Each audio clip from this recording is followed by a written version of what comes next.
ఎందుకంటే ఇది చాలా అవసరమైన చర్చగా నేను భావిస్తున్నా. అగ్రవర్ణాలు, నిమ్నవర్ణాలు, లేదంటే బ్రాహ్మణులు, బ్రాహ్మణేతరులు ఎవరైనా కావచ్చు, పేదలు పేదలే, ధనికులు ధనికులే. అందుకే పేదరికం ఉన్న ఏ దేశం కూడా అభివృద్ధి పదంలో నడవదు. పేదరికం ఉన్న ఏ కులం కూడా అభివృద్ధి పదంలో నడవదు. గౌరవ డాక్టరేట్ డీలిట్ ఇచ్చిన చరిత్ర ఉస్మానియా విశ్వవిద్యాలయం.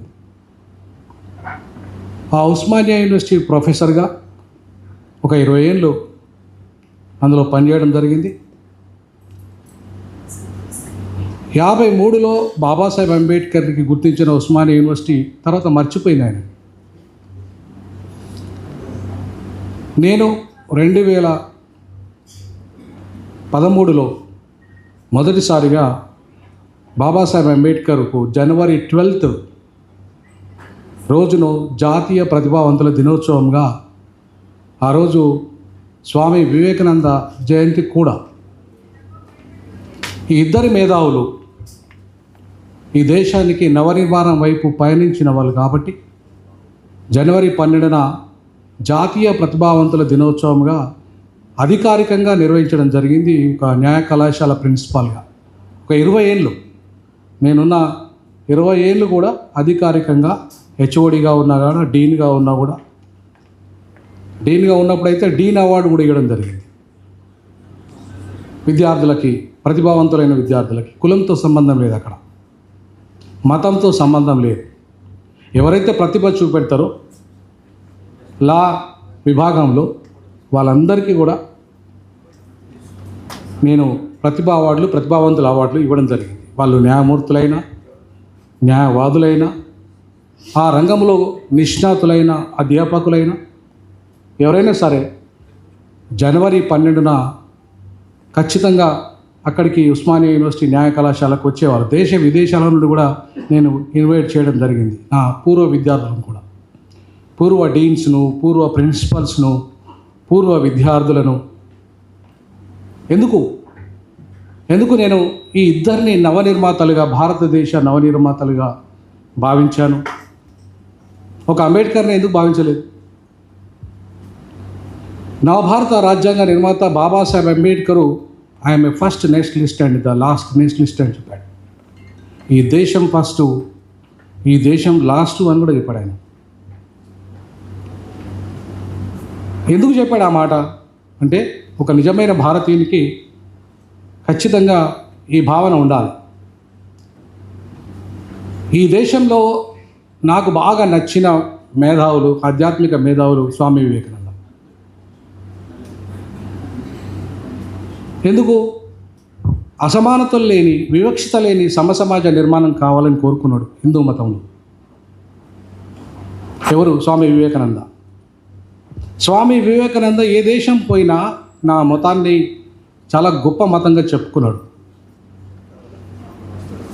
సర్వే జనా సుఖిన భవంతు అని చెప్పి ఒక గొప్ప సైద్ధాంతిక భూమిక కలిగిన హిందూ మతంలో ఎప్పుడైతే ఈ వర్ణము, ఈ కులము, ఈ అంటరానితనం వచ్చిందో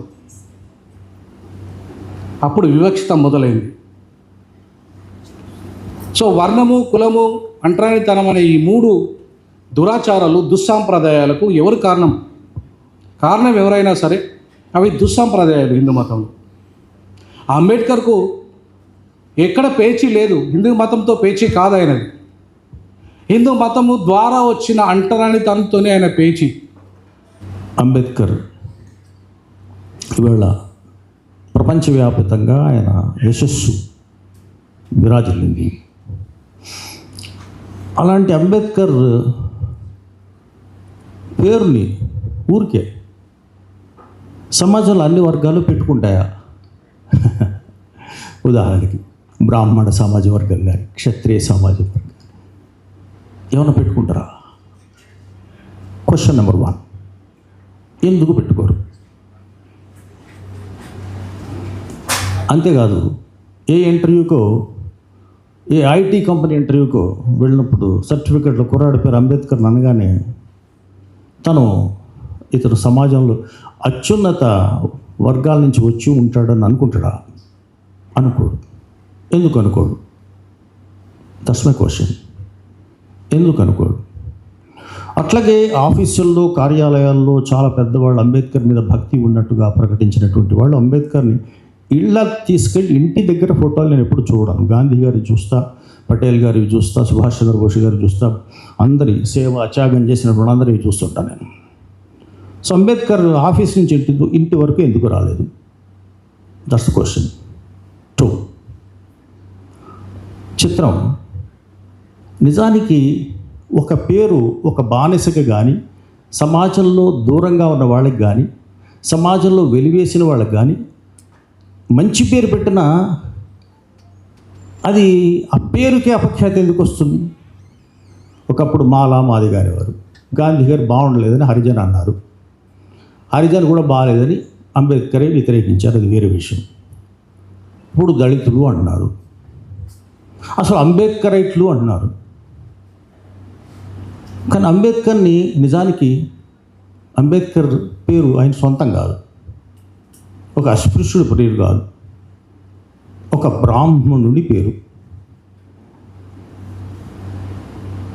ఆయన ఇంటి పేరు వేరుంది, ఆ ఇంటి పేరు పెట్టుకోలేదు ఆయన. వాళ్ళ నాన్నగారు కూడా ఇంటి పేరు పెడితే ఇబ్బందులు పడతాడని ఇంటి పేరు తీసేసి అంబావాడేకర్ అని వాళ్ళ ఊరు పేరు పెట్టాడు. అప్పుడు ఆయన మహేందర్ అంబేద్కర్ని గురువుగారు, సద్బ్రాహ్మణుడు ఆయన, నా పేరు పెట్టుకోరామని ఆ అంబావాడేకర్ని అంబేద్కర్గా మార్చాడు. బట్ ఇవాళ ఎవరైనా అదే సామాజిక వర్గం నుంచి, బ్రాహ్మణ సామాజిక వర్గం నుంచి అంబేద్కర్ని పేరు పడడానికి ముచ్చట పడతారా? రైట్. 1 by 1 ఆయన రిజర్వేషన్స్ గురించి మాత్రమే మాట్లాడుతుంటారు. రిజర్వేషన్ ఇచ్చారు. బ్రిటిష్ ఇండియాలోనే రిజర్వేషన్స్ ఉన్నాయి, పెద్దలకు తెలుసు, అది పెద్ద విషయం కాదు. సో రిజర్వేషన్ అనేది ఆల్రెడీ దేశంలో ఉంది కదా అన్నది ఆయన వాదన. ఆ రిజర్వేషన్ పోవాలని కదా. పలానా వృత్తి పలానా వాడు చేయాలంటే 100% రిజర్వేషన్. ఒక ఆయన గడ్డాలు గీయాలండి అనుకోండి, ఆయనే గీయాలంటే అర్థం ఏంటి? 100% రిజర్వేషన్. కాబట్టి is it a kind of division of labour? కాదు కదా. అన్ని చోట్ల ఈ పనులు చేసేవాళ్ళు ఉంటారు, ప్రపంచం అందుకు. యూరోప్లో ఉంటారు, అమెరికాలో ఉంటారు, మరో చోట ఉంటారు, మరో చోట ఉంటారు. కానీ వాళ్ళందులో లాక్ చేయలేదే. మన వస్తు మార్పిడి గురించి చెప్పేవాళ్ళం పూర్వం. మన నా దగ్గర ఆ ఉగ్గో ఉంటే మీ దగ్గర బస్తా బియ్యం ఉంటే మార్చుకునేవాళ్ళం. కానీ ఈ దేశంలో ఏ గ్రామంలో అయినా వస్తు మార్పిడి ఉన్నట్టు వృత్తి మార్పిడి ఉంటుందా? నా వృత్తి నువ్వు తీసుకొని ఈ వృత్తిని, నేను గడ్డాలు గీస్తాను, నువ్వు బట్టలు ఉతుకు. నేను గడ్డాలు గీసే కుటుంబంలో పుట్టాను, నువ్వు బట్టలు ఉతికే కుటుంబంలో పుట్టావు, సరదాగా మార్చుకున్నావు, ఊరుకుంటారా? కాబట్టి is this division of labour or division of labourers? శాశ్వతంగా ఆ వృత్తి వాళ్ళే చెయ్యాలి. కొంచెం మంచి వృత్తులు అయితే పర్వాలేదు, ఎద్దు చర్మాలు వలవడాలు, చెప్పులు కుట్టడాలు, స్కావెంజింగ్ చేయడాలు, ఇవి వాళ్ళే చేయాలి. కాబట్టి ఏ ఎకానమీలోనే ఇది ఉందా? ఎందుకు లేదు? ఇది ఎకానమీకి సంబంధించిన ప్రశ్న. ఈ రిజర్వేషన్లు పోవాలన్నది ఆయన క్వశ్చన్. ఇవి పోవడం కోసం కౌంటర్ రిజర్వేషన్స్ ఇచ్చారు. ఇచ్చినప్పుడు ఎక్కడ ఇవ్వాలని అడిగాడైనా? ప్రభుత్వ ఉద్యోగాలు ఇవ్వాలని అడిగాడా? ఎన్ని ఉంటాయి ప్రభుత్వ ఉద్యోగాలు? ఎకానమీ ఎక్కడుంది అప్పుడు? By the time India was free, వ్యవసాయ సమాజంలో ఉంది. ల్యాండ్లో ఇవ్వాలి రిజర్వేషన్స్ ఉంటే, అంతే కదా. ల్యాండ్ ఎకానమీ, విలేజ్ ఎకానమీలు ఇవ్వాలి. అంబేద్కర్ డీటెయిల్స్ గురించి 2 సంవత్సరాల ముందు మన డైరెక్టర్ విజయేంద్ర ప్రసాద్ గారు, మీకు అందరు తెలిసిందే, బాహుబలి, RRR అన్ని రాసిన ఈగా ఇలాంటి సినిమాల్లో, and of course director and his own right, ఆయన ఒక మూవీ తీయబోతున్నారు అంబేద్కర్ గారి మీద. నాట్ ఎగ్జాక్ట్లీ అ బయోపిక్, కానీ అంబేద్కర్ గారి political part of his life. ఎందుకంటే అందరికీ ఆయన స్ట్రగుల్స్ గురించి, ఆయన ఎడ్యుకేషన్ గురించి అంత తెలుసుకుని పొలిటికల్ పార్ట్ అంబేద్కర్ గారిది నాకు ఎక్కువ పట్టులేదు, మీరు కొంచెం రీసెర్చ్ చేసి పంపిస్తారని అడిగారు. సో బహుశా ఆల్మోస్ట్ ప్రతిరోజు 3 నుంచి 4 గంటలు ఆయన తను కూర్చొని మాట్లాడి నెక్స్ట్ డే వచ్చి మళ్ళీ దాన్ని రివైజ్ చేసి అట్లా finally I think it is come to a stage where ఆయన ఏదో ఒక రోజు మూవీ ఫస్ట్ షూట్ అనౌన్స్ చేయబోతున్నారు. In fact I was chatting with him on WhatsApp. ఆయన ఏం చెప్పారంటే, నన్ను పిలిస్తే నేను కూడా వస్తుండే కదా ఫంక్షన్కి అన్నారు. సో బహుశా నేను చెప్పాను, సార్ మీరు ఫోన్ కాల్ తీసుకుంటా అంటే okay I'm ready to speak అన్నారు. So if the organizers permit after this we will have his call also. Yes, so 2 topics Ambedkar గారి నుంచి. ఈ రీసెర్చ్ నుంచి నేను చేసిన ఆల్మోస్ట్ 6 months రీసెర్చ్లో నాకు ఒకటైతే ఆయన ఎడ్యుకేషన్ గురించి చాలా I was amazed JP sir, because he did 2 PhDs, almost did 2 PhDs. First one ఆయన ఇన్కంప్లీట్ చేసి ఇంగ్లాండ్కి వచ్చిన తర్వాత again he went back to do his PhD. ప్రధాన కారణం was the Hindu code bill. దాని నెహ్రూ గారు కావాలంతా దాన్ని ఆపడానికి ట్రై చేశారు, లాస్ట్ చేయలేకపోయారు. కానీ అప్పుడు దాకా అంబేద్కర్ గారు రిజైన్ చేసి వెళ్ళిపోయారు. సో బిఫోర్ దాట్ అంబేద్కర్ ఇంకొక పని చేశారు. ఆయన రాసిన చాలా మటుకు పుస్తకాలు నేను మరాఠీ నుంచి ట్రాన్స్లేట్ చేసి ఈ రీసెర్చ్ కోసం తీసుకున్నాను. దాంట్లో ఒకటి సిద్ధార్థ కాలేజ్ అని చెప్పి ఆయన ఒక కాలేజ్ మొదలుపెట్టింది పూణేలో. It is a very unique initiative sir. ఎందుకంటే ఆయనకి ఏమనిపించిందంటే Ambedkar institute school of politics అని చెప్పి ఇంకోటి పెట్టారు ఆగస్ట్ 1945లో పూణేలో. ఆయన ఏం చెప్తున్నారంటే, మన కాబోయే పార్లమెంటేరియన్స్, ఇప్పుడు అది లేదనుకోండి, ఒక ఎలక్షన్ పోటీ చేయాలంటే మినిమం 200 కోట్లు ఉండాలి. People like JP sir have gone through that pain, I know how it is. So కానీ అప్పుడు ఆయన ఆలోచించారు, మన దగ్గర యంగ్స్టర్స్ని ట్రైన్ చేసి పాలిటిక్స్లో పంపించాలంటే వాళ్ళకి పట్టు ఉండాలి, సబ్జెక్ట్ నాలెడ్జ్ ఉండాలి. చాలామంది ఆధార్ అడుగుతారు, సురేష్ గారు మీరు టీవీలో మాట్లాడుతున్నారు, మీరు ఇంత ఇన్ డెప్త్గా మీరు ఎట్లా మాట్లాడుతున్నారు అడిగినప్పుడు నేను చెప్పిన ఒక మాట ఎప్పుడు చెప్తాను, అందరికీ చెప్తూ ఉంటాను. ఇవాళ పొద్దున కూడా ఉస్మానియా యూనివర్సిటీలో almost 200 professors, assistant professors, different colleges నుంచి, మొత్తం తెలంగాణ నుంచి వచ్చిన వాళ్ళు యూనివర్సిటీస్ చాలామంది ఉన్నారు. వాళ్ళతో మాట్లాడుతూ కూడా నేను ఇదే చెప్పాను, మన దగ్గర ఉన్న స్టూడెంట్స్కి సబ్జెక్ట్ నాలెడ్జ్ ఉంది, కానీ సబ్జెక్ట్ నాలెడ్జ్ అవతల యూక్రెయిన్ రష్యా వార్ అంటే ఎక్కడ యూక్రెయిన్ ఎక్కడ రష్యా అంటారు వీళ్ళు, అది బాధ. సో అంబేద్కర్ గారు ఏం చేశారంటే, we have to have subject knowledge. పార్లమెంట్లో వెళ్ళి డిబేట్ చేస్తున్నప్పుడు ఏదో వెళ్ళి మాట్లాడడం కాదు. అండ్ స్టేజ్ మీద మేధావులందరికీ తెలిసిందే, కాన్స్టిట్యూంట్ అసెంబ్లీ డిబేట్స్, ఈ దీని ఆడియన్స్లోని youngsters specially constituent assembly debates మీరు చూడండి, చాలా పాత వీడియోలు, అది grainy black and white videos కనిపిస్తాయి, కొన్ని ఆడియో కూడా కనిపిస్తాయి. Top class debates. మీరు అట్లాంటి డిబేట్స్ ఇప్పుడు పార్లమెంట్లో అసలు ఊహించకూడలేరు, మీరు అంత బాగా మాట్లాడుతూ. సో అంబేద్కర్ గారు ఈ కాలేజ్ స్టార్ట్ చేశారు July 1956, training school for entrance to politics ముంబైలో స్టార్ట్ చేశారు. ఇంకోటి దానికి ఫస్ట్ అండ్ లాస్ట్ బ్యాచ్ అదే అయ్యిందనమాట. 15 స్టూడెంట్స్. అంబేద్కర్ గారు వచ్చి మాట్లాడలేదు వాళ్ళ దగ్గర ఒరేటరీ స్కిల్స్ గురించి, but unfortunately he passed away 1 week before that. So అది లాస్ట్ బ్యాచ్గా మిగిలిపోయింది. అండ్ ఇన్ఫ్యాక్ట్ చాలామంది అంబేద్కర్ గారి ప్రొటెజీస్ అని చెప్పొచ్చు. వాళ్ళు అంటున్నారు, ఇంత మట్టుకు దళిత్ ఇన్స్టిట్యూషన్స్ కానీ ఈవెన్ పార్టీస్ కానీ వీళ్ళు ఎవరైనా ఒక్కరైనా దీన్ని రివైవ్ చేయడానికి ట్రై చేశారా, ఇట్లాంటి ఒక ఇన్స్టిట్యూషన్ తయారు చేయడానికి ట్రై చేశారు. వీళ్ళ డబ్బులు చాలా ఉన్నాయి కదా పొలిటికల్ పార్టీస్, ఒక్కరు కూడా చేయలేదు. The least was done by Rajiv Gandhi. JP sir తెలిసి ఉంటుంది, మన బొలారంలో అల్వాల్ రైల్వే స్టేషన్ ఎదురుగా ఇప్పుడు అక్కడ పెద్ద హాస్పిటల్ ఒకటి వస్తుంది. ముందు అక్కడ భారతీయ విద్యాభవన్ది ఒక ట్రైనింగ్ ఇన్స్టిట్యూట్ ఉండే, ట్రైనింగ్ ఇన్స్టిట్యూట్ ఫర్ ఎంపీస్. అది పాత నిజాం వచ్చి చదువుకుంటున్న బిల్డింగ్ ఉండే. అది ఆ బిల్డింగ్లో ట్రైనింగ్ ఇన్స్టిట్యూట్ పెట్టారు. నేను అక్కడ వెళ్ళి ఒక 5-6 లెక్చర్స్ ఇచ్చాను కూడా అక్కడ. ఇప్పుడు ఆ బిల్డింగ్ డెమాలిష్ అయిపోయింది, అక్కడ టిమ్స్ పెద్ద ఒక హాస్పిటల్ వస్తుంది. That is the only attempt made by Rajiv Gandhi at that time, ఒక ఎంపీస్కి ట్రైనింగ్ ఇవ్వడానికి. ఇక్కడ మన ఎంపీస్ ముందు వాళ్ళకి ట్రైనింగ్ ఇవ్వడం అనేది ఇప్పుడు జరుగుతుంది. So that is what. Second sir చెప్పారు హిందూ కోడ్ బిల్ గురించి. అంబేద్కర్ గారు చాలా క్లియర్, హిందూ మహిళల్ని డిస్క్రిమినేట్ చేస్తారు. చాలామంది అడుగుతారు, సురేష్ కోచాటిల్ అంటే కోచాటిల్ పేరు ఎక్కడి నుంచి ఉందా? కొంతమందికి తెలిసి ఉంటుంది, నా వీడియోస్లో నేను చెప్తుంటాను, మా మలయాళీ కమ్యూనిటీలో స్పెషలీ నాయర్ మెనన్ కమ్యూనిటీ, మా దాంట్లో టెక్నికలీ చెప్పాలంటే క్షత్రియ కమ్యూనిటీ, మా దాంట్లో నాయర్ మెనన్ కమ్యూనిటీలో మా వారసత్వం అమ్మగారి సైడ్ నుంచి, okay, it is not from the father's side. So కోచాటల్ is my mother's house name. మా దాంట్లో ఇప్పుడు కూడా నడుస్తుంది అనుకోండి, ప్రాపర్టీ అంతా అమ్మాయిలకి వెళ్తుంది కంప్లీట్గా 100%. My sister got everything, but it is slowly changing. అమ్మాయిలు కూడా వాళ్ళ బ్రదర్స్తో పంచుకుంటున్నారు. ఆలోచించండి, హిందూ కోడ్ బిల్లో అంబేద్కర్ ఇదే ప్రశ్న ఇచ్చారు, దట్ హిందూ మహిళలకి వాళ్ళకున్న రైట్స్ మీరు ఇవ్వట్లేదు. ఒకటే కోడిఫైడ్ బిల్ తీసుకొద్దామని చెప్పి నెహ్రూ గారితో చాలా మటుకు చర్చలు చెప్పారు. I got time lines here.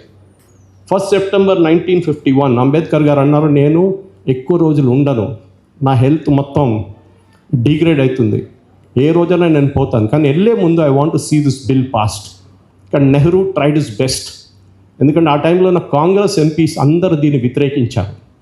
వాళ్ళ టైంలో మహిళలకి ప్రాపర్టీ డివిజన్ ఇవ్వకూడదు, అడాప్షన్ రైట్స్ ఇవ్వకూడదు, అది కాకుండా డివోర్స్ రైట్స్ ఇవ్వకూడదు, చాలా మటుకు. In fact Ambedkar said no polygamy, ఒకటే పెండ్లి, if you want get married again get divorced, simple as that. కానీ దాన్ని కూడా అడ్డుకున్నారు ఆ టైంలో, నేను 1951. Finally it nevers passed in 4 separate pieces. 4 ముక్కలు చేసి దాన్ని పాస్ చేశారు. అంబేద్కర్ గారికి కావాల్సిన ఒక ఆయన అన్ఫుల్ఫిల్డ్ డ్రీమ్గా మిగిలిపోయింది. కానీ అది ఇప్పుడు వన్ వే తిరిగి వస్తుంది. అది సుప్రీంకోర్టు ఇప్పుడు చెప్పినట్ల యూనిఫామ్ సివిల్ కోడ్గా తిరిగి వస్తుంది. అది where every woman has a right. మీకు తెలిసి ఉంటుందో చాలామంది ఆడియన్స్లో, Muslim couple has no right to adopt. వాళ్ళకి అడాప్షన్ రైట్స్ లేదు వాళ్ళ దాంట్లో. సో వాళ్ళు అడాప్ట్ చేస్తున్న కూడా ఇల్లీగల్గా చేస్తారు. వాళ్ళ తప్పు కాదు అది. If they can't do it, that adopt it illegal. వాళ్ళ బ్రదర్ కూతురునో లేకుంటే బ్రదర్ తమ్ముడినో సిస్టర్ తమ్ముడు వాళ్ళు తీసుకుంటారు, పిల్లలు తీసుకుంటారు వాళ్ళు.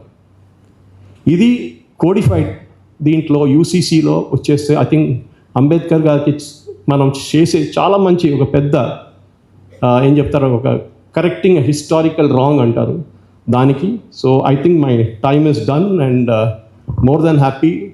ఈ సబ్జెక్ట్ గురించి ఇంకెవరైనా ప్రశ్నలు అడిగితే అప్పుడు ఆన్సర్ చేయడానికి రెడీగా ఉన్నాను. 135వ జయంతి సందర్భంగా ఈ జాతి నిర్మాణానికి పునాదులు వేసిన వాళ్ళ కీలకమైన వ్యక్తి, ఒక మహోన్నత నాయకుడు డాక్టర్ అంబేద్కర్ స్మృతికి మీ అందరితో పాటు నివాళులర్పిస్తున్నాను. చాలా క్లుప్తంగా కొన్ని అంశాలు పెద్దలు చాలా వివరంగా మాట్లాడారు.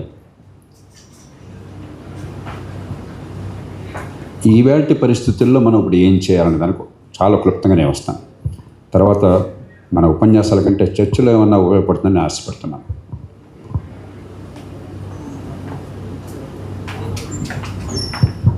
ఓ పక్కన రాజ్యాంగ విలువలు ఉన్నాయి, ఒక ఉదాత్తమైన రాజ్యాంగ విలువ.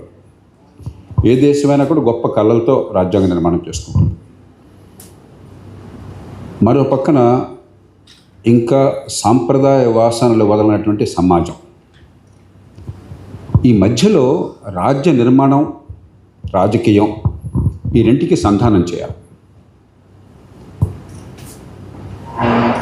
ఉదాత్తమైన చట్టాలు చేయడంలో మనం ఎన్ని చెప్పినా కూడా ఇంత పెద్దతను విభేదిస్తున్నాను ఆ విషయంలో. ఈ పార్టీ ఆ పార్టీ నిమిత్తం లేకుండా స్వతంత్రం వచ్చిన తొలినాటి నుంచి చాలా ప్రోగ్రెసివ్ లెజిస్లేషన్లో మన దేశం అందవేసిన చెయ్యి. ప్రపంచంలో చాలా, అసలు దాదాపు ఏ దేశంలోనూ కూడా ఇంత అలవోకగా ప్రతిఘటన లేకుండా సమాజంలో మౌలిక మార్పుల్ని ఆశిస్తూ ఫలితాలు రావడం వేరు, చట్టాల నిర్మాణం జరగలేదు. కుల వివక్ష తొలగడం కోసం అస్పృశ్యత నివారణ చట్టం కావచ్చు, హిందూకు ఓటు బిల్లు అర్హులు వచ్చిండొచ్చు, కానీ మొత్తం చట్టం వచ్చిందిగా, కొద్ది సంవత్సరాల్లో వచ్చింది కదా, అందరూ కలిసి చేశారు కదా. అలాగే ఒక ఉదాహరణ చెప్తాను. ఇప్పటికీ అమెరికా చాలా గొప్ప దేశం అనుకుంటున్నాం, ఇప్పుడు ఈ మధ్య భ్రమలు పోతున్నాయి అనుకోండి. 1971లో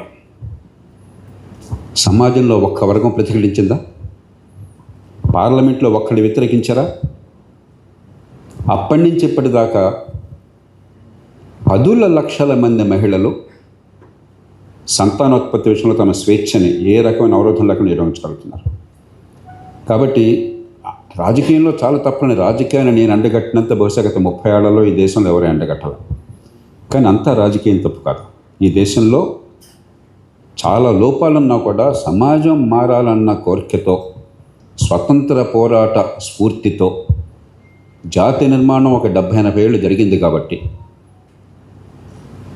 చాలా దూరదృష్టితో అంబేద్కర్ ఆయన సహచరులు గొప్ప రాజ్యాంగాన్ని ఇచ్చారు కాబట్టి సమాజంలో మార్పు కోసం నిరంతరం రాజకీయ ప్రక్రియ అనుకూలంగా ఉన్నది. కానీ సమస్య ఎక్కడొచ్చింది?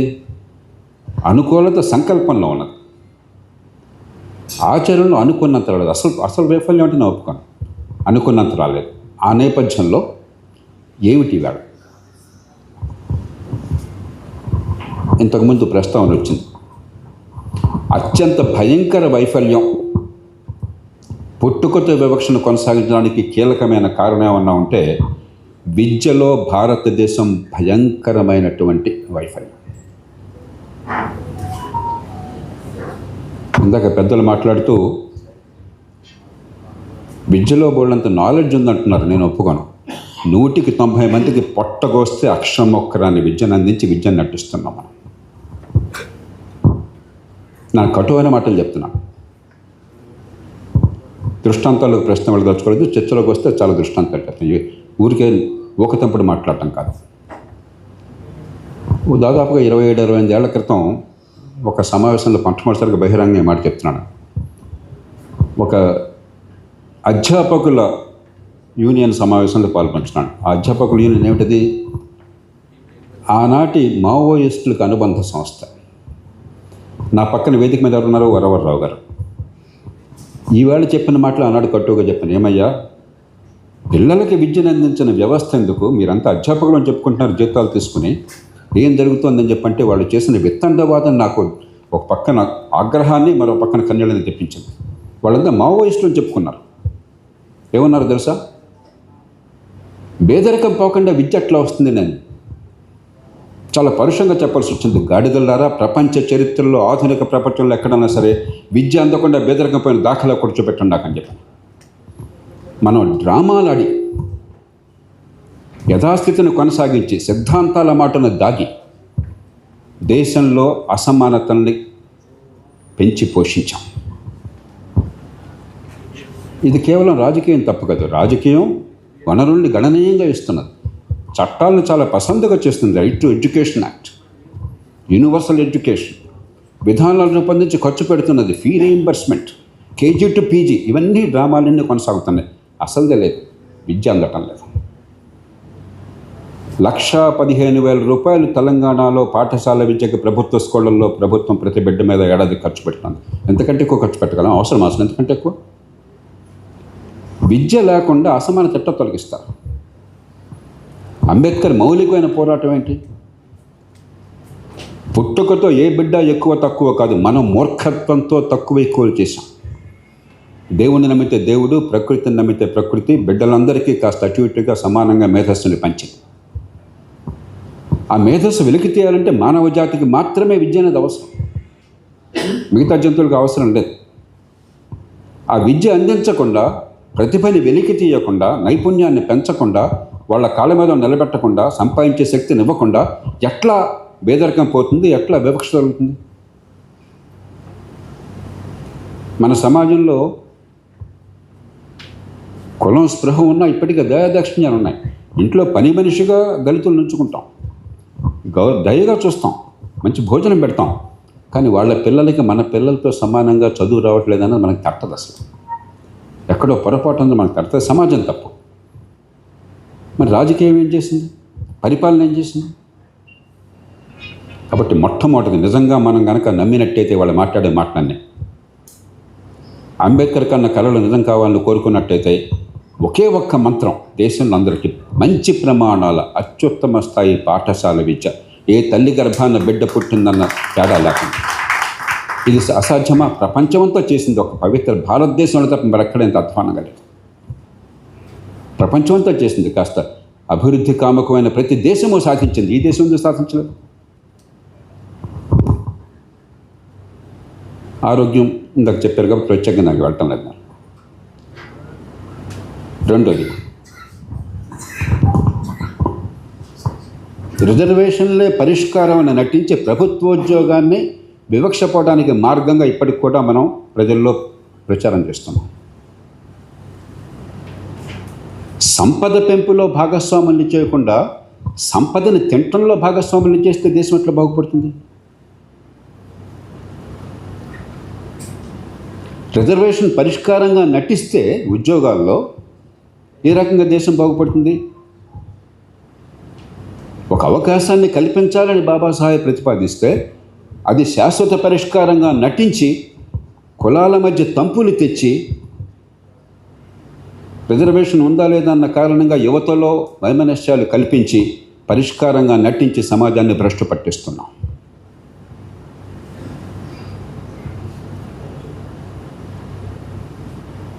రిజర్వేషన్లు అవసరం, కానీ రిజర్వేషన్లే పరిష్కారంగా నటించడం భయంకరం. అందుకనే ఇప్పటికీ సమస్య పరిష్కారం కాల. రిజర్వేషన్ పొందిన వాళ్ళకి మాకేం జరిగిందన్న బాధ ఉన్నది, పొందిన వాళ్ళకి మా నుంచి దోచిపెట్టారని ఏడుపున్నది. రెండు వర్గాలని బాధించాలంటే చాలా తెలివితేటలు కావాలి. దేశాన్ని రావణ కాష్టంలా మారుస్తున్నాం. లేకపోతే రాజస్థాన్లో గుర్జర్లకి జాట్లకి ముందు రిజర్వేషన్ ఇస్తామన్నారు బీసీలుగా ఉన్న గుర్జర్లు మరి వాళ్ళు వస్తే మా స్థానం ఏమవుతుందని వాళ్ళు గొడవ పెడితే వాళ్ళకి ఎస్టీ చేస్తామన్నారు. వాళ్ళు ఎస్టీ చేస్తామంటే మీనాలు ఎస్టీలుగా ఉన్న వాళ్ళు వాళ్ళు వస్తే మాకేమవుతుందని వాళ్ళు గొడవ పెట్టి ముగ్గురు కలిసి దేశ రాజధాని దాకా స్తంభింపజేశారు. గుజరాత్లో పటేళ్లకు కావాలి, మహారాష్ట్రలో మరాఠాలకు కావాలి, ఉత్తరాదిన జాట్లకు కావాలి, కర్ణాటకలో లింగాయతులకు ఒక్కరిగా ఉంది, తమిళనాడులో అందరికీ ఉంది. ఒక ప్రహసనంగా మార్చేశాం. మౌలికమైన సమస్య ఏమిటి, పరిష్కారం ఏంటి లేకుండా దీన్ని ఒక నినాదాల మయంగా చేసి సమాజాన్ని భ్రష్టు పట్టించాం. నాకు తెలిసి మాటలు కొందరు కటుగా ఉంటాయని, కానీ నిజాయితీగా మాట్లాడుకోవాలి. అంబేద్కర్లో ఉన్న గొప్పతనం అన్నమంటే intellectual integrity of the highest order.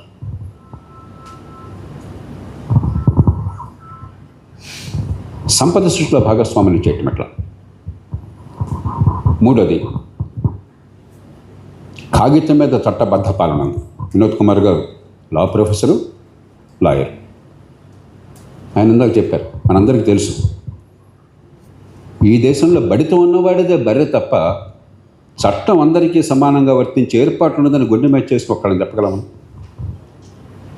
బలహీనుడికి బలవంతుడికి చట్టం సమానంగా వర్తించకుండా ఉన్నప్పుడు చట్టం ఎవరి చేతిలో ఉంటుంది? బలవంతుడి చేతుల్లో ఉంటుంది. బలవంతుడు ఎవడు? డబ్బు ఉన్నవాడు, రాజకీయ అధికారం ఉన్నవాడి చేతుల్లో లాఠీ ఉన్నవాడు. వివక్ష పోకుండా ఏమవుతుంది? దానికి పరిష్కారం రాజ్యాధికారం నాకు కావాలని ప్రతి వాడిని 100 మందికి రాజ్యాధికారం వస్తే దేశం బాగుపడ్డట. రాజ్యాధికారంలో వాటా అందరికీ ఇవ్వాలి, కానీ అదే పరిష్కారం? ఎక్కడ పరిష్కారం అయింది? వాడు దోచుకుంటున్నాడు కాబట్టి నేను దోచుకోవాలి, ఆ హక్కు నాకు ఉండాలి. దోపిడీ ఆపాలని కాదు పోరాటం, దోపిడీలో వాటా కావాలని పోరాటం. అది పరిష్కారం ఎట్లా అవుతుంది? ఎలా వివక్షను తొలగిస్తుంది? ఒక్కసారి నాకు చెప్పండి.